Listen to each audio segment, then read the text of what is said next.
150 million years ago, the Surikari attacked the Aragol Empire.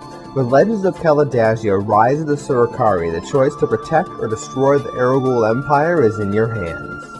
Welcome to part 2 of the basics of Legends of Kalidasia. In this episode, I will go over an overview of the combat phases.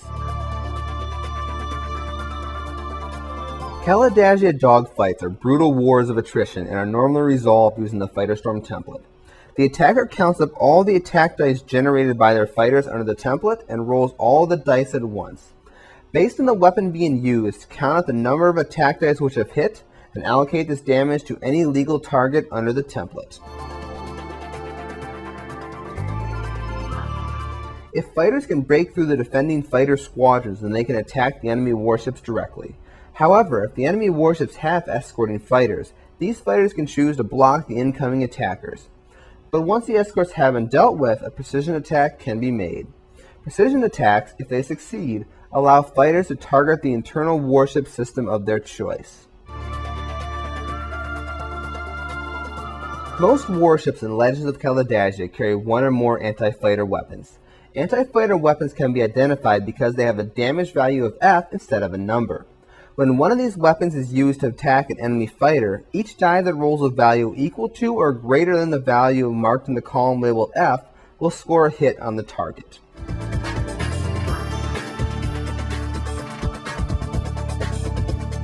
The last type of unit which will appear on the battlefield is a missile. These tokens represent weapons that have the ability to track enemy warships through space. Missiles will always strike their targets unless they are intercepted. Resolving attacks against missiles is similar to attacks on fighters, except that all weapons must roll a 6 to destroy a missile, and only anti-fighter weapons can attack missiles in the first place.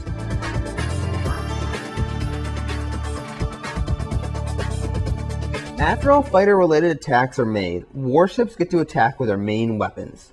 Warship weapons are grouped into batteries, where each battery contains one or more of the same weapon type. In general, each weapon that rolls a single die when making an attack, and the success of the attack is determined by the current status of the attacker's weapon system. Special abilities such as armor piercing and pulse beam may improve the results of an attack as certain die rolls occur. If an attack misses a target with sensor points assigned to it, the attacker may choose to spend a sensor point per weapon that missed to reroll the attack. Most Kalidasia warships are equipped with a technology called active armor. This allows the target's computer systems to make intelligent choices as to how to best take the damage. Prior to making the attack roll for a battery, the target must choose which of their banks will take the damage. However, switching armor banks between batteries does drain some of the ship's energy for that turn. Once an attack roll has been completed, the total damage from the battery is calculated and applied to the target's selected armor bank. Each point of damage as inflicted causes a single circle to be crossed off. If all the armor in a bank is crossed off, or red circles are crossed off, critical damage will start to occur. Critical hits are tracked with tokens and will be applied once all the attacks have been resolved.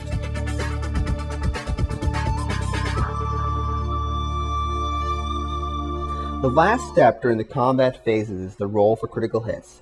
All the critical hits for a warship will be rolled at once. Sort those critical hits into groups of 2 and roll a single die for each group. Using a chart from the rulebook will indicate which system is damaged for each roll and cross off 2 circles for that system.